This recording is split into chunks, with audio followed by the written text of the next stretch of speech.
아니 짱깨도 아니고 조선족이랑 비교해? 2600년 황실 역사의 우리. 일본이 시키는 대로 따라와야지. 어디 기술이나 베껴먹는 주제에 무슨 침을 튀기며 고함을 지르는 한 일본인의 오만한 발언이 전 세계에 생중계되고 말았습니다. 당시 일본 언론에서도 나라의 먹칠을 하는 행위라며 대대적으로 보도가 되었는데요. 하지만 6개월 후 충격적인 상황이 벌어졌습니다. 그녀가 서울에서 눈물을 흘리며 사과하는 장면이 포착된 것인데요. 대체 무슨 일이 벌어진 것일까요?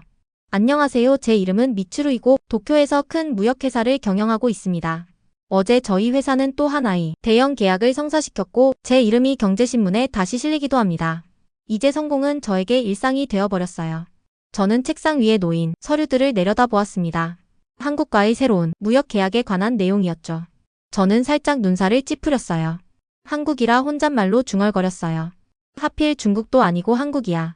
저는 일본의 오랜 역사와 풍부한 문화를 배우며 자랐습니다. 할아버지께서는 저에게 일본 천황과 사무라이, 전사들에 관한 이야기를 자주 들려주셨어요. 우리 역사는 수천 년을 거슬러 올라가죠. 우리의 전통은 깊고 의미가 있습니다. 바로 이것이 일본을 특별하게 만드는 점이라고 생각합니다. 하지만 한국은 어떨까요?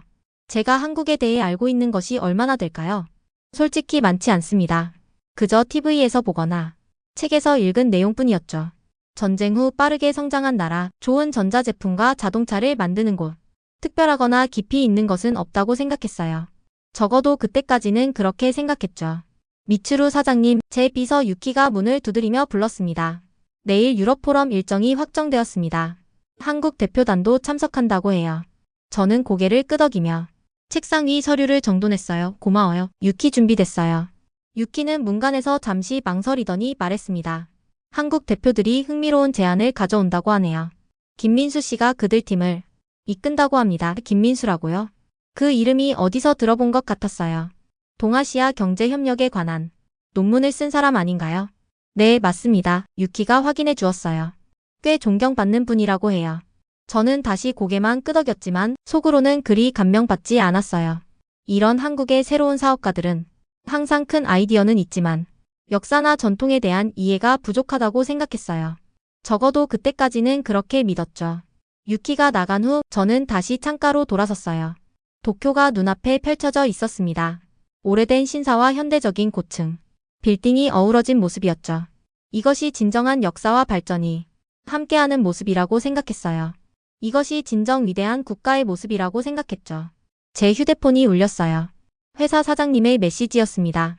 포럼에서 일본의 입장을 분명히 해주세요. 우리가 앞서고 다른 이들이 따르는 겁니다. 물론입니다. 저는 자부심을 느끼며 답장했어요. 그날 저녁 유럽 출장을 위해 가방을 꾸렸습니다. 제일 좋은 정장들과 발표 자료, 그리고 할머니께서 행운을 빌어주신 작은 나무 인형을 넣었어요.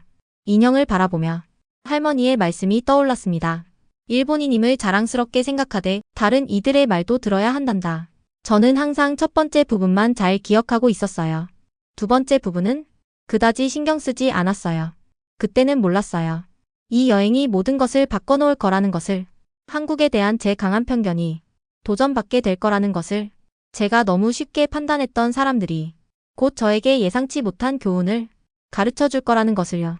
다음 날 아침 비행기가 이륙할 때 저는 자신감에 차 있었고 준비가 되어 있었어요. 세계에, 특히 그 한국인들에게 진정한 비즈니스 리더십이 어떤 것인지 보여줄 준비가 되어 있었죠. 제가 오히려 배울 것이 많은 사람이라는 것은 전혀 알지 못했습니다. 제 마음과 생각을 바꿔놓을 여정이 시작되었어요. 브뤼셀의 웅장한 회의장에 들어서자 제 자신감이 더욱 높아졌어요. 화려한 샹들리에가 높은 천장에 매달려 있었고 세계 각국의 비즈니스 리더들이 작은 무리를 지어 대화하고 웃고 있었습니다. 이곳은 제 세상이었어요. 저는 이곳에 속해 있다고 느꼈죠. 미츠루 사장님, 환영합니다. 행사 주최자가 제 손을 잡으며 인사했어요. 사장님의 발표는 오후 세션에 예정되어 있습니다. 저는 공손하게 고개를 끄덕였습니다. 기대하고 있어요. 조용한 구석 자리를 찾아 노트북을 열고 제 발표 자료를 마지막으로 검토했어요. 일본의 경제 전략에 관한 제 발표는 완벽했습니다. 인상적인 도표와 역사적 참고 자료가 가득했죠. 저는 일본이 여전히 동아시아의 리더임을 모두에게 보여줄 준비가 되어 있었어요. 오전 세션은 지루했습니다. 그저 전형적인 글로벌 시장과 무역 정책에 관한 이야기뿐이었어요. 저는 대부분의 시간 동안 이메일을 확인하고 있었죠. 그런데 그때 한국 대표단이 도착했습니다. 그들은 자신감 있게 걸어 들어왔어요. 김민수라고 알고 있는 남자가 그들을 이끌고 있었습니다. 그는 단순한 어두운 색 정장을 입고 있었지만 조용한 품위를 갖고 있었어요. 우리의 시선이 잠시 마주쳤고 그는 작게 고개를 숙여 인사했습니다. 저는 예의상 고개를 끄덕여 답했어요. 오후 세션을 시작하겠습니다. 진행자가 발표했어요. 먼저 김민수 씨로부터 한국의 경제적 여정에 대해 들어보겠습니다. 저는 자세를 바로 하고 앉았어요. 그의 발표를 머릿속으로 분석할 준비가 되어 있었죠. 김 씨는 메모나 화려한 기술 없이 무대로 걸어 나갔어요. 그는 그저 그곳에 서서 말을 시작했습니다. 60년 전 그는 차분한 목소리로 말했어요. 제 할아버지는 한국 전쟁에서 모든 것을 잃으셨습니다. 우리나라는 산산조각이 났었죠. 우리는 세계에서 가장 가난한 나라 중 하나였습니다. 그의 뒤에 있는 화면에 이미지가 나타났어요. 파괴된 도시와 굶주린 아이들의 흑백 사진이었습니다. 오직 결단력과 열심히 일하는 것만으로 우리는 다시 세웠습니다. 단지 건물뿐만 아니라 우리 국가 전체를요. 그의 목소리에는 뭔가 특별한 것이 있어 제가 주의를 기울이게 했어요. 거기에는 자랑이 아닌 조용한 자부심만 있었습니다. 그는 더 많은 이미지를 보여주었어요. 오래된 공장들, 촛불 아래에서 공부하는 학생들, 맨손으로 도로를 건설하는 노동자들, 그리고 현대적인 서울의 모습이 나타났습니다. 반짝이는 마천루, 고속열차, 첨단 기술 연구소들이요. 우리의 역사는 이웃 나라들처럼 수천 년을 아우르지 않을 수도 있습니다. 그가 말했고 저는 그의 시선이 잠시 저를 향했다고 느꼈어요. 하지만 우리의 문화유산은 풍부하고 깊습니다.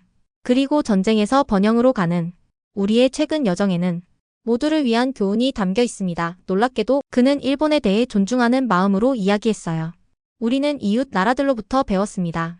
일본의 훌륭한 제조 기술은 우리에게 영감을 주었어요. 하지만 우리는 우리만의 길, 우리만의 강점을 찾아냈습니다. 저는 의자에서 불편하게 움직였어요. 이건 제가 예상했던 것이 아니었습니다.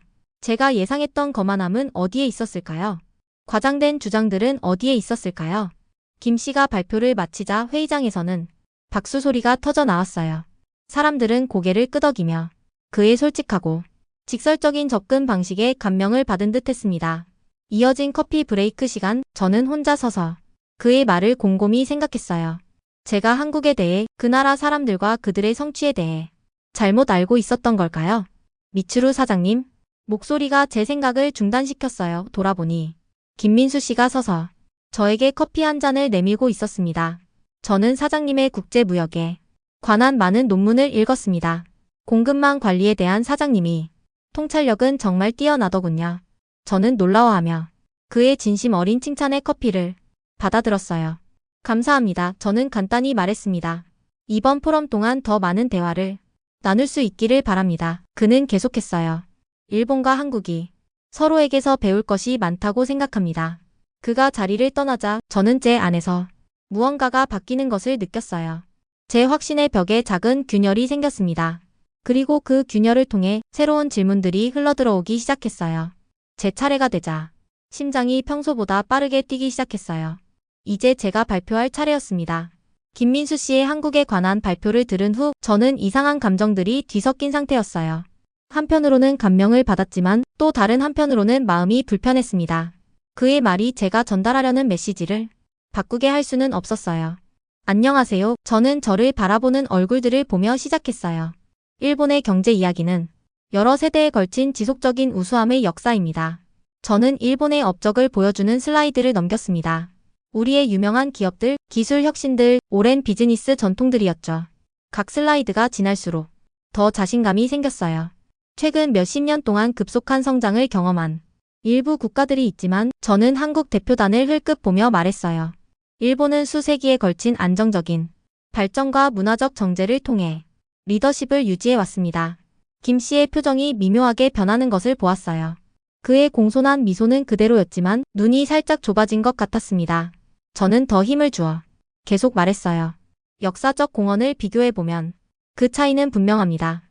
글로벌 비즈니스 관행, 예술, 기술에 대한 일본의 영향은 훨씬 더 깊고 중요합니다. 회의장이 조용해졌어요. 저는 전문적인 발표를 넘어서 개인적인 감정을 드러내고 것을 깨달았어요. 하지만 이제 멈출 수는 없었습니다. 경제적 성공의 역사가 짧은 국가들은 우리의 경험에서 가치 있는 교훈을 배울 수 있을 것입니다. 저는 마무리했어요. 질문 시간에 백발의 노인이 한국 쪽에서 일어났습니다. 그는 자신을 선우 교수, 역사학자라고 소개했어요. 미츠루 사장님, 그는 어쩐지 방 전체를 채우는 차분한 목소리로 말했습니다. 혹시 팔만 대장경에 대해 들어보셨나요? 저는 그 용어를 알아차리지 못하고 눈을 깜빡였어요. 13세기에 만들어진 8만여 개의 나무판에 새겨진 불교 경전입니다. 그가 설명했어요. 몽골의 침략 당시 만들어졌으며 세계에서 가장 정확하고 완전한 불교 경전 중 하나를 대표합니다. 800년 동안 단 하나의 오류도 없이 보존되어 왔죠. 회의장의 사람들이 감명받은 표정을 지었어요. 저는 뺨이 뜨거워지는 것을 느꼈습니다. 그리고 1443년에 한글을 창제한 세종대왕에 대해서도 알고 계신가요? 그는 계속했어요. 많은 나라들이 엘리트층만 접근할 수 있는 복잡한 문자 체계를 사용하는 동안 한국은 세계에서 가장 과학적이고 접근하기 쉬운 문자 체계 중 하나를 개발했습니다. 모든 나라는 자신만의 업적이 있습니다. 저는 서둘러 말했어요. 하지만 일본의 2600년이 넘는 지속적인 황실 계보와 말하는 도중 또 다른 목소리가 끼어들었어요. 한 젊은 한국 여성이 일어났습니다. 죄송하지만 미츠루 사장님, 이것이 꼭 경쟁이어야 할 이유가 있을까요? 서로 순위를 매기지 않고도 각 나라의 고유한 공헌을 인정할 수는 없을까요? 회의장에서 박수 소리가 터져 나왔어요. 제 얼굴은 부끄러움으로 뜨거워졌습니다. 저는 일본의 우수함을 보여주기 위해 왔는데 오히려 존중과 겸손에 대한 교훈을 받고 있었어요. 여러분의 의견에 감사드립니다. 저는 자리로 돌아가기 전에 간신히 말할 수 있었어요. 자리에 앉으니 손이 떨리고 있었습니다. 분노 때문이 아니라 혼란 때문이었어요. 제가 평생 알고 있다고 생각했던 모든 것이 도전받고 있었습니다. 제가 평생 가져왔던 확신이 제 주변에서 무너지고 있었어요. 김 씨가 방 건너편에서 작게 이해하는 듯한 고개 끄덕임을 보냈습니다. 승리가 아닌 그저 인정이었어요. 그 순간 저는 이 포럼이 제가 계획했던 것보다 훨씬 더 저를 많이 변화시킬 것이라는 것을 깨달았습니다. 진행자가 점심시간을 알렸고 저는 서둘러 제 물건들을 챙겼어요. 신선한 공기와 생각할 시간이 필요했습니다. 좀 전의 상황이 꿈처럼 느껴졌어요. 저는 항상 제 생각이 맞다고 확신했습니다. 일본은 리더이고 한국은 단지 좋은 추종자였다고요. 그런데 지금 그 단순한 이미지가 흔들리고 있었어요. 선우 교수님의 차분한 설명, 한국의 독자적 혁신, 그리고 그 젊은 여성의 질문이 제 마음속에 계속 맴돌았어요. 누가 리더인지, 누가 더 나은지가 그렇게 중요할까? 저는 호텔 정원을 거니며 자문했어요. 두 나라가 서로 배우고 성장하는 것은 불가능한 일일까? 이러한 생각들은 제게 새로웠습니다. 제 할아버지, 아버지, 그리고 제 경력 내내 저는 항상 일본의 우월성을 자부심으로 여겼어요.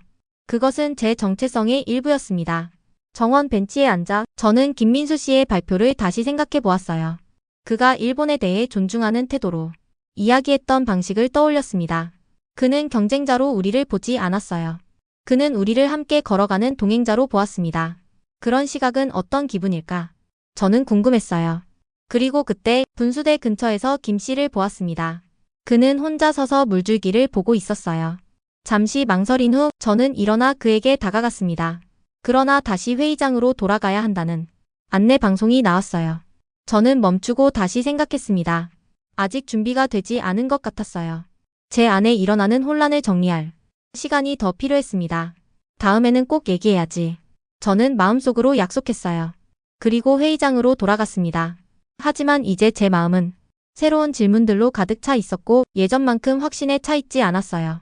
그리고 이상하게도 그것은 두려움이 아닌 해방감처럼 느껴졌습니다.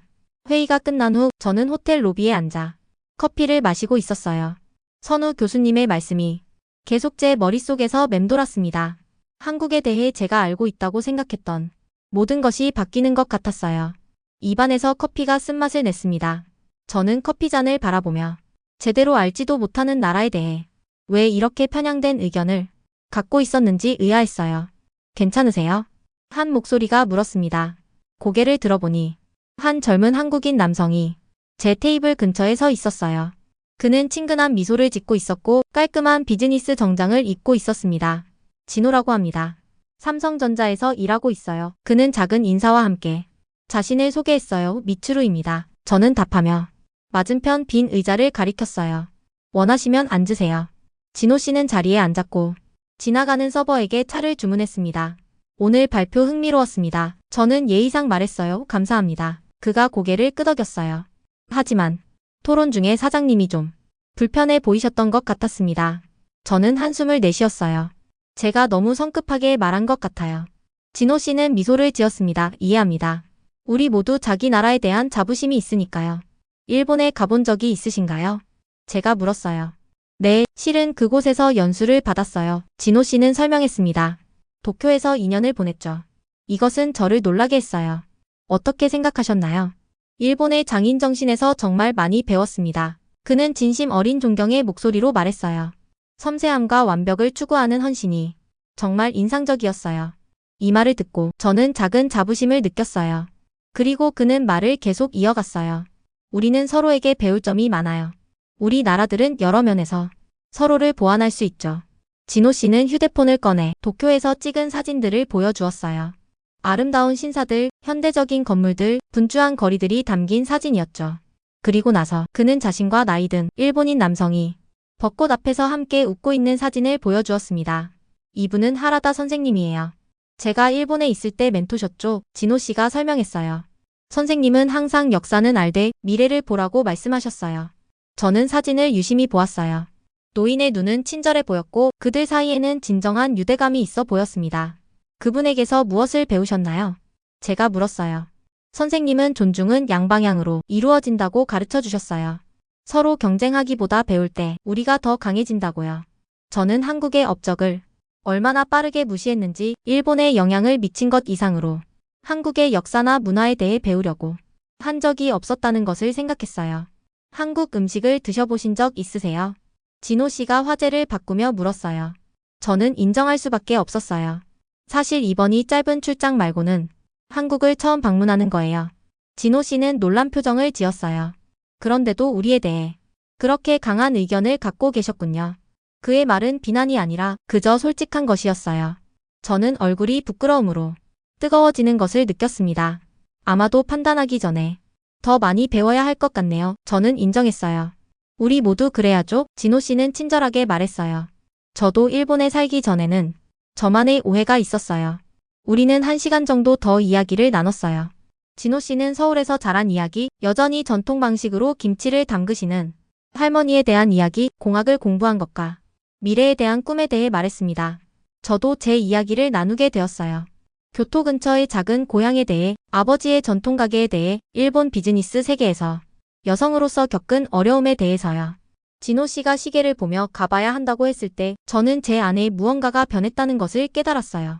제가 우리와 그들 사이에 쌓아둔 벽에 균열이 생기기 시작했습니다. 대화 감사합니다. 저는 진심으로 말했어요.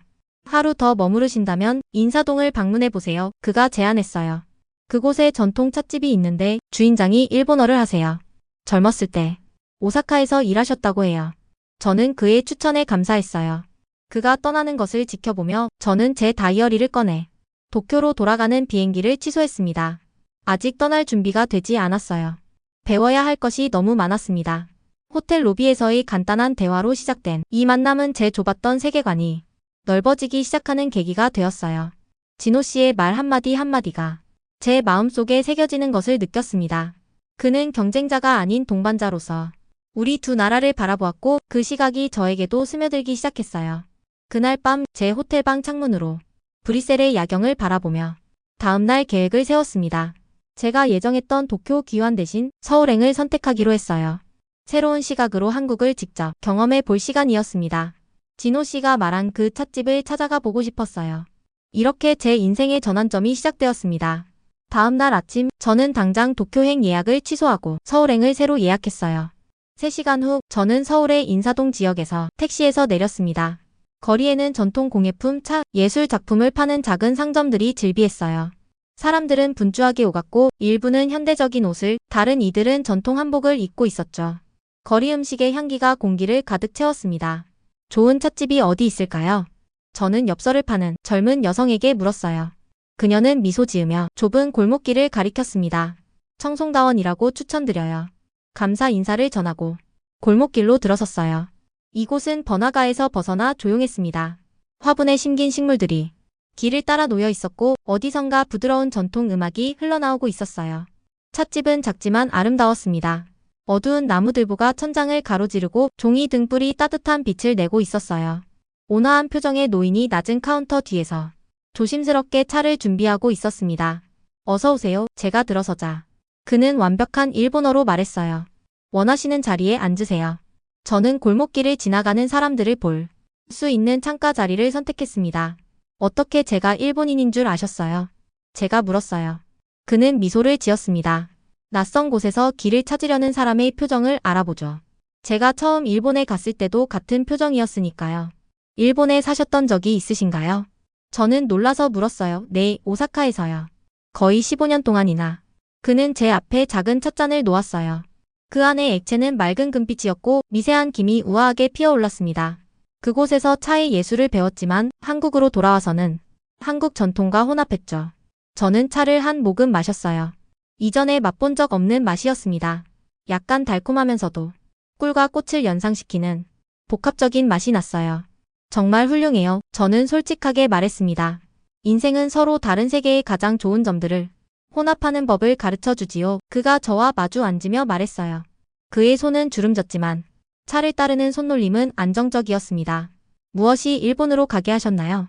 제가 물었어요. 그의 눈빛이 멀어졌습니다. 한국 전쟁이었지요. 어린 시절, 가족을 모두 잃었어요. 전쟁 이후 여기선 아무것도 남지 않았고 그래서 일을 찾아 일본으로 갔어요. 저는 한국의 어려움에 대해 제가 얼마나 무지했는지를 깨달으며 부끄러움을 느꼈어요. 일본에서 사람들이 친절했나요? 저는 조용히 물었어요. 어떤 이들은 그랬고 어떤 이들은 아니었어요. 어디서나 마찬가지죠. 그는 미소 지었어요. 한 가족이 저를 받아들여 그들의 일을 가르쳐 주셨어요. 그들은 제 두 번째 가족이 되었죠. 그런데도 한국으로 돌아오셨군요. 그는 고개를 끄덕였어요. 이곳이 제 고향이니까요. 하지만 일본도 늘 제 마음속에 있을 거예요. 그는 가슴에 손을 얹었어요. 우리는 모두 같은 하늘 아래 살고 있어요. 역사는 기억해야 하지만 미움은 놓아주어야 해요. 오후가 저녁으로 바뀌는 동안 저는 그의 이야기를 들었어요. 어려움을 이겨내고 새로운 기술을 배우고 문화 간 다리를 놓는 이야기였습니다. 찻집은 다른 손님들로 가득 찼어요. 학생들, 직장인들, 관광객들까지. 그러나 노인은 모두에게 시간을 내주었습니다. 마침내 떠날 준비를 하고 일어섰을 때 밖의 하늘은 짙은 푸른색으로 변해 있었어요. 노인은 저를 문까지 배웅했습니다. 차와 대화 감사합니다. 약간 고개를 숙이며 말했어요. 내일 또 시간이 되시면 다시 오세요. 근처에 우리나라의 역사를 말해주는 사찰이 있어요. 아픈 부분과 아름다운 부분 모두 담겨 있죠. 그날 밤 호텔 창문에서 서울의 반짝이는 스카이라인을 바라보았어요. 높은 건물들이 밤하늘을 배경으로 자랑스럽게 서 있었고 이 나라가 얼마나 발전했는지를 보여주는 증거였습니다. 저는 제 안에서 무언가가 바뀌고 있음을 느꼈어요. 마치 꽃이 태양을 향해 피어나듯 제 좁은 시각이 넓어지고 있었습니다. 잠들기 전 저는 일기장을 꺼내 오늘의 경험을 적었어요. 전통과 현대가 공존하는 서울의 모습, 찻집 노인의 지혜로운 말씀, 그리고 제 마음속에서 일어나고 있는 변화에 대해서요. 한 달 후 도쿄의 제 사무실에서 저는 회의실로 들어오는 팀원들을 지켜보고 있었어요. 아침 햇살이 창문을 통해 들어와 유리 테이블을 빛나게 했습니다. 제 심장이 빠르게 뛰고 있었어요. 오늘은 중요한 날이었습니다. 모든 준비가 됐나요? 저는 제 비서 유키에게 물었어요. 그녀는 고개를 끄덕였습니다. 영상통화가 준비되었어요. 서울팀이 대기 중입니다. 깊은 숨을 들이마시고 회의실로 들어갔어요. 10명의 얼굴이 저를 올려다보며 호기심과 약간의 혼란스러움이 섞인 표정이었습니다. 그들은 제가 한국에 다녀온 이상한 여행과 제가 회사를 이끌고 싶은 새로운 방향에 대한 소문을 들었을 거예요. 좋은 아침입니다, 여러분. 저는 테이블 맨 앞에 서서 말했어요. 오늘은 우리의 일하는 방식을 바꿀 특별한 프로젝트를 소개하려고 합니다. 버튼을 누르자 벽에 있는 큰 화면이 밝아졌어요. 진호 씨의 웃는 얼굴이 나타났고 서울의 현대적인 사무실에 앉아있는 5명의 한국 비즈니스 인사들도 함께였습니다. 우리의 새 파트너들을 만나보세요. 저는 발표했어요. 함께 우리는 일본과 한국을 이전과는 다르게 연결하는 공동 무역 루트를 만들 것입니다. 회의실에 침묵이 흘렀어요. 그때 다나카 우리의 수석 재무 담당자가 손을 들었습니다. 하필 왜 한국인가요? 그가 물었어요. 그의 목소리에는 제가 한때 가졌던 것과 같은 편견의 흔적이 있었습니다. 더 잠재력 있는 다른 시장들도 있잖아요. 즉시 대답하는 대신 저는 서류 가방에 손을 넣어 도자기 잔을 조심스럽게 꺼냈어요. 인사동 찻집 주인이 작별 선물로 주신 것이었습니다. 단순하지만 우아한 다른 빛에서 색이 변하는 듯한 푸른 회색 유약이 입혀진 잔이었죠. 그것을 테이블 중앙에 놓았어요. 이 잔을 보세요. 저는 말했어요. 얼핏 보면 평범해 보입니다. 하지만 이것은 수백 년 동안 전에 내려온 기술로 만들어졌어요. 이 흙은 전통과 혁신을 모두 이해하는 손에 의해 빚어졌죠. 저는 잔의 매끄러운 테두리를 손가락으로 어루만졌어요. 이것이 제가 전에 보지 못했던 것입니다. 이 역사 기술. 저는 주위를 둘러보며 모든 사람의 눈을 마주쳤어요. 한국은 일본과 마찬가지로 이 모든 것을 가지고 있어요. 우리는 그들을 경쟁자로 보느라 같은 여정을 함께하는 동반자로 보는 것을 놓쳤습니다. 화면에서 진호 씨는 제가 무슨 말을 하는지 정확히 이해한다는 듯 고개를 끄덕였어요. 우리 나라들은 나란히 앉아 같은 바다를 바라보고 있어요. 저는 계속했습니다. 서로에게 등을 돌리는 대신 손을 맞잡으면 무엇을 이룰 수 있을지 상상해보세요. 다음 슬라이드로 넘어가자 붉은색으로 표시된 새로운 해운 루트가 있는 지도가 나타났어요. 이 프로젝트는 운송 비용을 30% 줄일 것입니다. 더 중요한 것은 문화 교류, 기술 협력, 공동 성장을 위한 문을 연다는 점이에요. 회의실의 분위기가 바뀌기 시작했어요. 제 팀원들의 눈에서 의심이 관심으로 바뀌는 것을 볼 수 있었습니다. 다음 달에 우리 부서 전체를 위한 서울 방문을 예약했어요. 저는 말했습니다. 여러분도 저처럼 직접 한국을 경험해 볼 필요가 있어요. 회의가 끝나고 모든 사람들이 새 프로젝트에 대해 흥분해서 이야기하며 나갈 때 저는 손에 도자기 잔을 들고 뒤에 남았어요. 진호 씨는 영상통화에 남아 있었습니다. 잘하셨어요. 그가 말했어요. 변화는 하룻밤 사이에 일어나지 않죠. 네. 하지만 어딘가에서 시작해야 해요. 저는 대답했어요. 일본과 한국은 경쟁자가 아니라 같은 길을 걷는 동반자입니다. 그리고 언젠가는 일본 사회 전체로 확장해 나가고 싶었어요. 한국과 일본이 단순한 이웃이 아니라 형제자매처럼 서로를 바라볼 수 있는 날을 꿈꿨습니다. 함께 걸어가요. 저는 책상 위에 도자기 잔을 들어 올리며 조용히 말했어요. 바닥에 홀로 서 있을 때보다 우리는 서로의 어깨에 올라설 때 더 멀리 볼 수 있다는 것을 이제 알았습니다. 오늘 사연 어떠셨나요? 한 일본 여성이 평생 가졌던 편견을 깨고 한국의 깊은 역사와 문화를 발견하게 된 감동적인 여정이었네요. 우리도 가끔 우리나라의 가치를 잊고 살 때가 있는데 이렇게 다른 나라 사람들의 시선에서도 우리 한국의 가치가 인정받는 모습을 보니 한국인으로서 가슴이 뿌듯해지지 않으신가요? 이번 영상도 유익하고 재밌으셨다면 구독과 좋아요 꼭 부탁드립니다. 감사합니다. 학감동이었습니다.